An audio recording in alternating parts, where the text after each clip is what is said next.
Assalamualaikum warahmatullahi wabarakatuh. Perkenalkan, kami dari kelompok 6 akan mempresentasikan hasil diskusi kami di dalam mata kuliah Hukum Bisnis dengan judul Merger, Akuisisi, dan Konsolidasi yang disusun oleh 1. Hafiani Putri dengan NIM 1908 10 10 10 13. 2. Tridevi Ayusari dengan NIM 1908 10 10 10 22. 3. Made Suwandewi dengan NIM 1908 10 10 10 50. 4. Ari Putra Bilkisti dengan NIM 1908 10 10 10 60. 5. Demi Juansah dengan NIM 1908 10 10 10 61. 6. Feiba Nurhalisah dengan NIM 1908 10 10 10 88. 7. Emi Ranti Ade Mulyani dengan NIM 1908 10 10 10 93. Untuk materi pertama akan dijelaskan oleh Tridevi Ayusari dengan NIM 1908 10 10 10 22. Pada materi pertama akan membahas tentang merger. Apa itu merger? Di dalam bab ketentuan umum pasal 1 ayat kedua Peraturan Pemerintah Republik Indonesia Nomor 28 Tahun 1999 tentang merger, konsolidasi, dan akuisisi bank. Merger adalah penggabungan dari dua bank atau lebih dengan cara tetap mempertahankan berdirinya salah satu bank dan membubarkan bank-bank lainnya tanpa melikuidasi terlebih dahulu. Merger juga dapat diartikan sebagai sebuah konsolidasi di mana suatu perusahaan yang dibentuk untuk mendapatkan aktiva bersih dari perusahaan yang bergabung. Bentuk-bentuk merger. Merger terdiri dari 4 macam. Yang pertama adalah merger horizontal, yang kedua merger vertikal, yang ketiga merger kongenerik, dan yang terakhir adalah merger konglomerat. Yang dimaksud dengan merger horizontal yaitu penggabungan antara dua perusahaan atau lebih yang bergerak dalam bidang bisnis yang sejenis, di mana kedua perusahaan tersebut memiliki kesamaan dalam bidang pangsa pasar, produk atau jasa, dan bahkan pengelolaan manajemen. Yang kedua adalah merger vertikal. Merger vertikal adalah penggabungan dari beberapa perusahaan dengan pembagian tugas yang berbeda, di mana salah satu perusahaan berlaku sebagai pemasok terhadap perusahaan lainnya. Sementara itu, untuk perusahaan yang lain bertanggung jawab dalam proses produksi atau tugas lainnya. Yang ketiga adalah merger kongenerik, yaitu penggabungan yang tidak bersifat vertikal ataupun horizontal. Hal ini merupakan kombinasi dari kedua jenis merger di atas, yakni merger horizontal dan merger vertikal. Terdapat persamaan, namun ada juga perbedaan. Untuk persamaannya terletak pada sifat produksi, sedangkan perbedaannya terletak pada penggunaan merek atau nama yang digunakan untuk produk akhir. Pada intinya, hubungan atau relasi di antara keduanya bukan hubungan pemasok produsen. Merger yang terakhir adalah merger konglomerat, yaitu penggabungan perusahaan antara beberapa usaha yang tidak ada kaitan secara langsung. Jenis merger ini adalah contoh yang pas untuk jenis usaha atau bisnis yang tidak menjalani usaha dalam bidang yang sama. Jadi, pada intinya merger konglomerat ini akan membuat satu perusahaan besar dengan berbagai macam bidang usaha di dalamnya. Pengertian akuisisi. Pengertian akuisisi berdasarkan Undang-Undang Nomor 28 Tahun 1999 Pasal 1 Ayat keempat menjelaskan bahwa akuisisi adalah pengambil alihan kepemilikan suatu bank yang mengakibatkan beralihnya pengendalian terhadap bank. Sedangkan pengertian akuisisi secara umum adalah suatu proses yang dilakukan oleh suatu perusahaan untuk mengambil alih mayoritas saham perusahaan lainnya. Perusahaan yang mengambil alih mayoritas saham tersebut akan mengendalikan bisnis dan kegiatan operasional perusahaan yang sahamnya diambil alih. Jadi, perusahaan yang saham mayoritasnya diambil alih akan tetap berdiri atau tidak dihapuskan, hanya saja kegiatan operasionalnya dikendalikan oleh perusahaan dengan saham mayoritas. Perlu diketahui juga bahwa tidak semua pembelian saham terhadap perusahaan lainnya disebut akuisisi.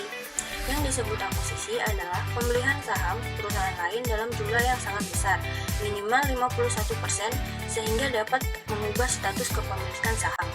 Jadi, kalau pembelian saham dengan jumlah yang kecil, itu tidak disebut akuisisi. Sebenarnya, akuisisi tidak selalu mengambil alih dalam bentuk saham, tetapi bisa juga mengambil alih dalam bentuk aset. Bagi perusahaan yang berbentuk perseroan atau PT, memang proses akuisisi dilakukan dalam bentuk pembelian sebagian besar saham. Sedangkan perusahaan berbentuk CV, UD, dan firma, akuisisi biasanya dilakukan dalam bentuk pembelian sebagian besar aset. Selanjutnya, bentuk-bentuk akuisisi. Ada 11 bentuk akuisisi. Yang pertama adalah akuisisi horizontal. Akuisisi horizontal merupakan suatu proses untuk mengambil alih mayoritas saham perusahaan lain yang memiliki bidang bisnis yang sama atau pesaing usaha, baik dari sisi kesamaan produk, aliran distribusi, dan pemasaran. Biasanya, tujuan akuisisi horizontal yaitu untuk memperluas pangsa pasar dan menjadi market leader. Bentuk akuisisi yang kedua adalah akuisisi vertikal. Akuisisi vertikal merupakan suatu proses untuk mengambil alih mayoritas saham perusahaan lain yang memiliki rantai produksi yang sama. Akuisisi vertikal ini biasanya dilakukan terhadap pemasok, konsumen, langganan, atau distributor dari perusahaan yang mengakuisisi. Tujuan akuisisi vertikal sendiri yaitu untuk mendapatkan kepastian tersedianya pasokan dan penjualan produk. Bentuk akuisisi yang ketiga adalah akuisisi konglomerat. Akuisisi ini merupakan suatu proses untuk mengambil alih mayoritas saham perusahaan yang memiliki produk berbeda. Biasanya tujuan akuisisi konglomerat ini untuk menunjang kegiatan bisnis perusahaan secara komprehensif. Yang pertama, akuisisi eksternal. Akuisisi eksternal merupakan akuisisi antar perusahaan yang berada dalam perusahaan grup yang tidak sama. Contohnya kita bisa ambil dengan kasus perusahaan A yang mengambil akuisisi perusahaan B yang sebelumnya merupakan mereka tidak dalam organisasi yang sama. Lalu akuisisi internal. Akuisisi internal merupakan transaksi akuisisi antara dua perusahaan atau lebih yang berada dalam satu grup perusahaan yang sama atau dalam satu organisasi yang sama. Lalu selanjutnya ada akuisisi saham. Nah, akuisisi saham ini merupakan suatu kegiatan yang pengambil alihan saham dari suatu perusahaan oleh perusahaan lain, baik secara tunai ataupun menggantinya dengan sekuritas lain, saham atau obligasi. Lalu ada akuisisi aset yang merupakan suatu perusahaan mengambil alih aset perusahaan lain yang dilakukan dengan cara pemindahan hak pemilikan aktiva-aktiva dari satu perusahaan ke perusahaan yang membeli. Kita bisa mengambil kasus dari akuisisi tersebut. Contohnya antara lain, yang pertama ada akuisisi antar perusahaan Aqua dan Danone. Perusahaan Danone mengakuisisi saham milik Aqua sebanyak 74% pada tahun 2000, sehingga Danone menjadi pemegang saham mayoritas Aqua Group. Kasus tersebut bisa dimasukkan ke dalam akuisisi internal ataupun akuisisi saham. Lalu ada kasus lain di mana akuisisi perusahaan BenQ terhadap Siemens. Hal ini terjadi dengan pembelian sebagian besar saham Siemens oleh BenQ. Kedua perusahaan ini tidak dalam satu organisasi yang sama. Akuisisi ini bisa termasuk ke dalam akuisisi eksternal maupun akuisisi saham dan akuisisi aset. Bentuk akuisisi yang ke-8 adalah akuisisi kombinasi. Jadi, akuisisi kombinasi merupakan gabungan dari akuisisi saham dengan akuisisi aset. Perusahaan dapat mengakuisisi perusahaan lain. Dengan cara apa?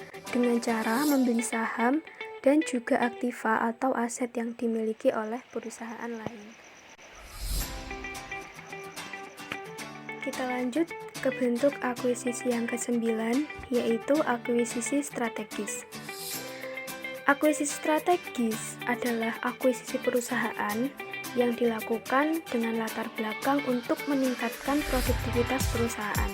Jadi tujuannya itu untuk meningkatkan produktivitas perusahaan. Sebab dengan akuisisi ini diharapkan dapat meningkatkan sinergi usaha, mengurangi resiko karena diversifikasi, dan juga memperluas pangsa pasar, serta dapat meningkatkan efisiensi.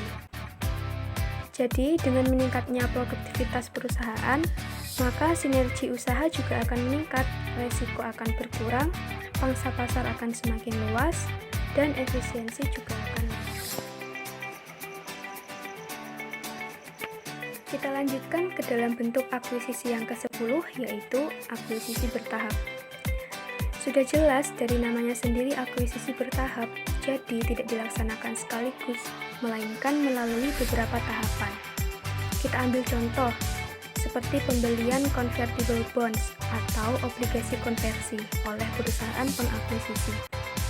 Maka di sana ada beberapa tahapan. Tahap pertama yaitu perusahaan pengakuisisi mendrop dana dulu ke perusahaan target lewat pembelian bonds atau obligasi, yang kemudian ditukar dengan equity atau ekuitas. Nah, jika kinerja perusahaan target itu semakin baik, maka hak opsi ada pada pemilik convertible bonds, yaitu perusahaan pengakuisisi.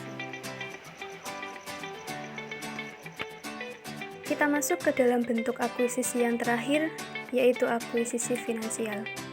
Jadi akuisisi finansial adalah akuisisi yang dilakukan untuk meningkatkan keuntungan finansial semata dalam waktu yang sesingkat-singkatnya, dan akuisisi ini bersifat spekulatif.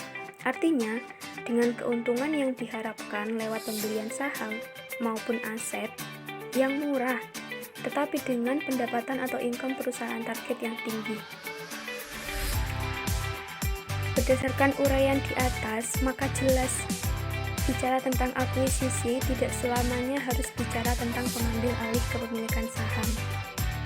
Lalu, apakah akuisisi itu sama dengan jual beli saham? Tentu saja tidak. Perbedaan jual beli saham dengan akuisisi saham adalah pada jumlah saham yang dibeli, yaitu ada ketentuannya untuk akuisisi. Haruslah paling sedikit itu 51%, atau paling tidak setelah akuisisi tersebut pihak pengakuisisi memegang saham paling tidak itu 51%. Selanjutnya yaitu ada konsolidasi. Nah, apa sih yang dimaksud dengan konsolidasi itu? Konsolidasi itu sendiri mempunyai arti secara umum adalah suatu tindakan atau upaya yang dilakukan untuk menyatukan, memperkuat, dan memperteguh hubungan antara dua kelompok atau lebih sehingga terbentuk suatu persatuan yang lebih kuat. Selain itu, konsolidasi menurut Peraturan Pemerintah Nomor 28 Tahun 1999 mengenai merger, konsolidasi, dan ekuisisi bank, yang dimaksud dengan konsolidasi adalah penggabungan dua buah bank atau lebih dengan cara mendirikan bank baru dan membubarkan bank lama tanpa melakukan likuidasi terlebih dahulu.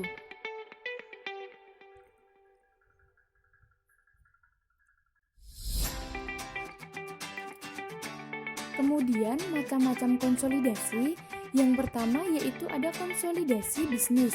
Konsolidasi bisnis adalah peleburan dua atau lebih dari perusahaan menjadi perusahaan baru, di mana perusahaan baru tersebut mengambil alih semua hak dan kewajiban dari setiap perusahaan yang disatukan tersebut.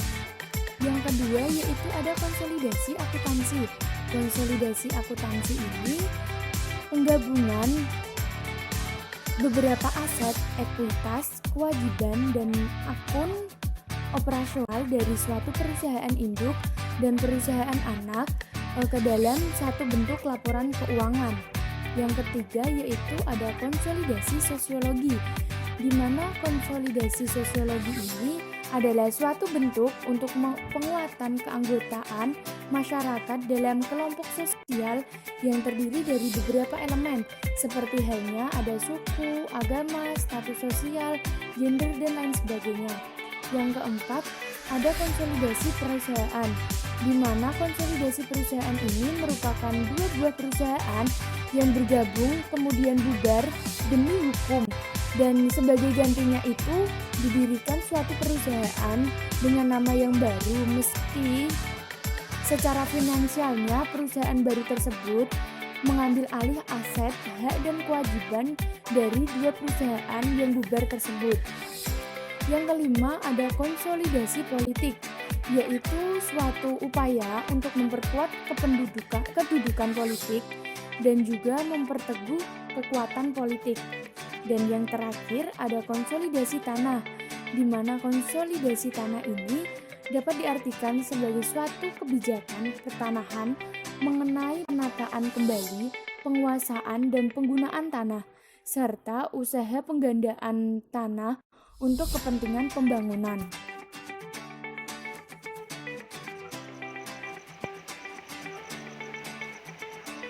Dasar Hukum Merger, Akuisisi dan Konsolidasi. Peraturan Pemerintah Republik Indonesia Nomor 28 Tahun 1999 tentang Merger, Konsolidasi dan Akuisisi Bank Presiden Republik Indonesia menimbang yang pertama, bahwa untuk menciptakan sistem perbankan yang sehat, efisien, tangguh, dan mampu bersaing dalam era globalisasi dan perdagangan bebas, diperlukan upaya yang dapat mendorong bank memperkuat dirinya melalui merger, konsolidasi, dan akuisisi. Yang kedua, bahwa mengingat bank adalah badan usaha yang kegiatan utamanya menghimpun atau menyalurkan dana ke masyarakat, maka ketentuan merger, konsolidasi, dan akuisisi bank perlu diatur secara khusus dalam peraturan pemerintah. Prosedur pelaksanaan merger. Berdasarkan Peraturan Pemerintah Nomor 27 Tahun 1998 tentang penggabungan, peleburan, dan pengambil alihan perseroan terbatas, maka prosedur untuk pelaksanaan merger adalah sebagai berikut. Yang pertama, memenuhi syarat-syarat penggabungan yang diatur dalam Pasal 126 Undang-Undang Nomor 40 Tahun 2007 tentang perseroan terbatas atau biasa disingkat sebagai UU PT. Kemudian yang kedua, menyusun rancangan penggabungan yang diatur dalam Pasal 7 Peraturan Pemerintah Nomor 27 Tahun 1998 tentang penggabungan, peleburan, dan pengambil alihan perseroan terbatas. Yang ketiga, penggabungan disetujui oleh Rapat Umum Pemegang Saham atau RUPS. Kemudian yang keempat, pembuatan akte penggabungan. Kemudian yang kelima, pengumuman hasil penggabungan yang diatur dalam Pasal 133 Ayat 1. Nah, berdasarkan Peraturan Pemerintah Nomor 27 Tahun 1998 tentang penggabungan, peleburan, dan pengambil alihan perseroan terbatas, maka prosedur untuk pelaksanaan akuisisi atau peleburan adalah sebagai berikut. Yang pertama itu membuat pernyataan mengenai maksud untuk mengambil alih perseroan. Yang kedua, rancangan untuk pengambil alihan perusahaan. Lalu RUPS mengenai rencana pengambil alihan. Lalu pemberitahuan rangkuman rencana pengambil alihan di surat kabar, surat tercatat rancangan pengambil alihan kepada seluruh kreditur, lalu pemberitahuan secara tertulis kepada karyawan perusahaan, lalu akta notaris mengenai pengambil alihan perusahaan, lalu surat pemberitahuan dari Menkumham, lalu yang terakhir pendataan wajib daftar perusahaan.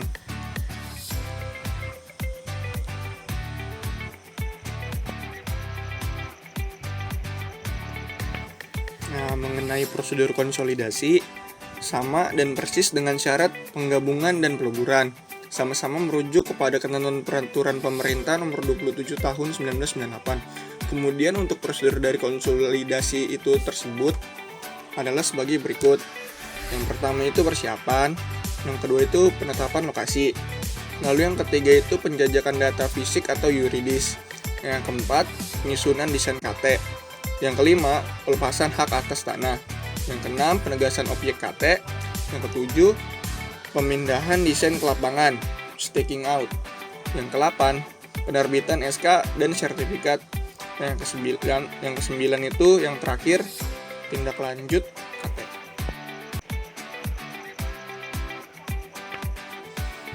Nah, dalam konsolidasi tanah ada juga organisasi penyelenggara.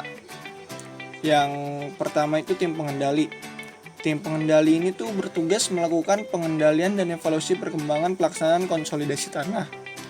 Nah, tugas lainnya itu memecahkan permasalahan yang timbul dalam pelaksanaan konsolidasi tanah dan melaksanakan langkah-langkah tindak lanjut. Setelah itu, mereka memberikan bimbingan, pengarahan, dan petunjuk kepada aparat konsolidasi tanah di kabupaten atau kota madya daerah tingkat 2. Nah, terus yang kedua itu ada tim koordinasi. Nah, tim koordinasi itu bertugas untuk mengadakan penyuluhan kepada masyarakat, mengevaluasi dan mengarahkan penyusunan rencana blok dan desain konsolidasi tanah, mengatur atau mengarahkan peruntukan dan penggunaan tanah mengganti biaya pelaksanaan, lalu memecahkan dan menangani masalah yang timbul dalam pelaksanaan konsolidasi tanah. Nah, yang ketiga itu ada tim pelaksana. Tim pelaksana itu tugasnya tuh melaksanakan kegiatan konsolidasi tanah secara operasional, mulai dari persiapan, pendataan, hingga konstruksi dalam segala aspek manajemen yang mencakup perencanaan, perorganisasian, pelaksanaan, serta pengawasan, pengendalian, dan lain-lain, hingga penyelesaian secara tuntas atas pelaksanaan konsolidasi tanah. Nah, setelah itu baru asosiasi peserta konsolidasi tanah. Peserta tuh bisa memberi saran kepada penyelenggara kalau misalnya ada yang merugikan peserta, baik perorangan atau kelompok. Demikian pemaparan materi dari kelompok kami mengenai merger, akuisisi,